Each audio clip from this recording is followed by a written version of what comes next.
πες κάτι. Λοιπόν, ξεκινήσαμε την Πέμπτη το απόγευμα. Προορισμό να κάνουμε 3 μέρες στην Βουλγαρία. Τι έγινε, λέγε. Όχι, δεν σ' αρέσει. Ναι, λέγε. Δεν σε παίρνει καλά. Πάμε. Τέλος πάντων, μετά από 4 μέρες γεμάτες, 2.500 χιλιόμετρα, θεωρούμε πως είδαμε κάτι από Βουλγαρία, όχι όλα, ένα 60-70%. Είναι πολύ όμορφη χώρα, έχει πολύ πράσινο, έχει πολύ πλούτο. Περάσαμε ωραίες στιγμές, οι δυο μας. Και αν και οι δυο μας, και ήμασταν δύο που ταξιδεύουμε μαζί από το 2014-2015, και πάλι υπήρχαν στιγμές που δεν είχαμε σωστή συνεννόηση.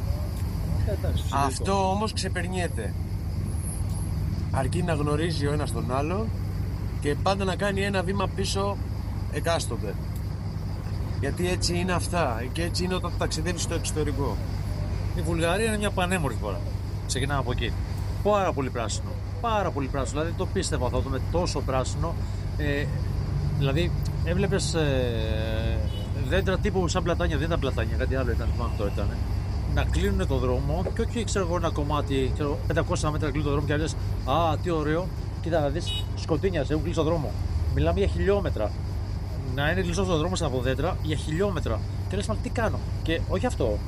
Εντάξει, για χιλιόμετρα κλειστός ο δρόμος, έτσι από δέντρα, να κάνει τούνελ τα δέντρα και δεξιά σου να τρέχει ποτάμι. Και όχι ποταμάκι, να τρέχει ποτάμι. Και να λες, τι ζω ρε φίλε, πού είμαι τώρα, τι κάνω εδώ πέρα. Δηλαδή, λες, οκ, στην Ελλάδα έχουμε ωραία μέρη, αλλά αυτό ήταν μοναδικό. Εγώ δεν το περίμενα για τη Βουλγαρία αυτό το πράγμα. Οι δε οδηγοί Βούλγαροι, οι τύποι, πραγματικά έχω εντυπωσιαστεί. Είναι απίστευτοι οδηγοί. Εμείς δεν ξέρουμε να οδηγάμε. Οδηγοί αυτοκινήτου μιλάμε πάντα. Δεν ξέρουμε να οδηγάμε καθόλου. Είμαστε τίποτα ρε παιδί μου, Ινδία μπροστά τους. Μας κάνανε χώρο, δεν υπήρχε ένας να μας κάνει χώρο σε δρόμο επαρχιακό που ήταν 2 κατευθύνσεις με μονή λωρίδα στη μέση, ούτε καν διακομμένη, και κάνανε τέρμα δεξιά και μας ανάβαν και δεξί φλάζ για να περάσουμε. Δηλαδή είναι απίστευτο. Να σας δώσω ένα παράδειγμα για να γελάσετε κιόλας. Έτσι το δείτε αυτό το βίντεο. Πήγαμε σε ένα μοναστήρι, το μοναστήρι της Ρίλα.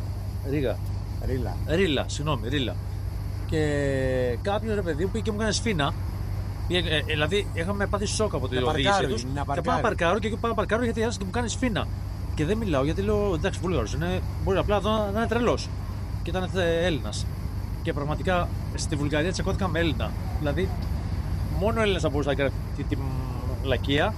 Έτσι, γιατί πραγματικά όλοι οι Βούλγαροι ήταν υπόδειγμα οδήγησης. Δεν υπάρχει. Επίσης στη Βουλγαρία χαιρετάγανε οι άπαντες. Αυτοί που ερχόντουσαν τα πέντε ρεύμα χαιρετάγανε άπαντες. Με δίτροχα. Δίτροχα, ναι. Είτε είχαν σκούτερ, είτε είχαν βεβαίη, είτε είχαν μηχανή. Η μηχανή του μπορεί να κάνει 70 χιλιάρικα. Χαιρετάγε αυτός που έκανε μηχανή του 70 χιλιάρικα. Και μάλιστα ένα σκηνικό. Είμαστε στην Εθνική και από την απέναντι πλευρά, ενώ έχει διάζωμα, Εθνική, ναι. έβγαλε χέρι ο άνθρωπος να μας χαιρετήσει.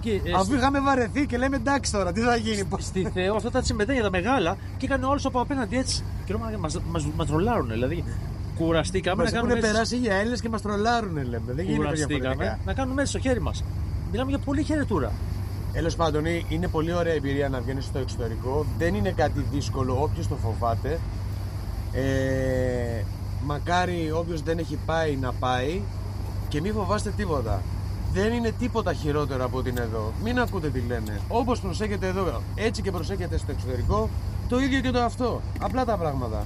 Και μη σας φοβίζει και η γλώσσα. Οι άνθρωποι παντού είναι φιλόξενοι. Μπορεί να συνεννοηθείτε, μπορεί να μην γνωρίζουν αγγλικά, μπορεί. Θα τη βρείτε τη λύση. Μη σας στεναχωρεί τίποτα. Και άλλο ένα θέλω να πω, έπαθα σοκ με αυτό. Εντάξει, εγώ δεν έχω βγει πολύ εξωτερικό, γι' αυτό έπαθα σοκ. Ήμασταν στην Φιλιππόπολη.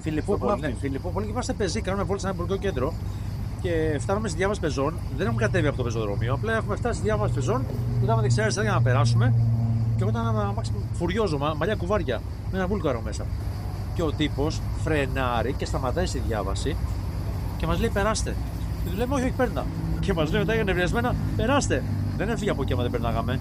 Δηλαδή, άμα έβαζε ο πεζός στο πόδι του κάτω, στη διάβαση πεζών, σταμάταγε ο σύμπαν. Ξέρεις τώρα, Σταμάταγε τα πάντα. υπάρχει περίπτωση να μην έχει γράψει τη φωνή. Ποια φωνή? Γιατί είναι συνδεδεμένο στο κράνος. Και μιλάμε τόση ώρα. Περίμενε να δω. Χαζό είσαι. Γεια.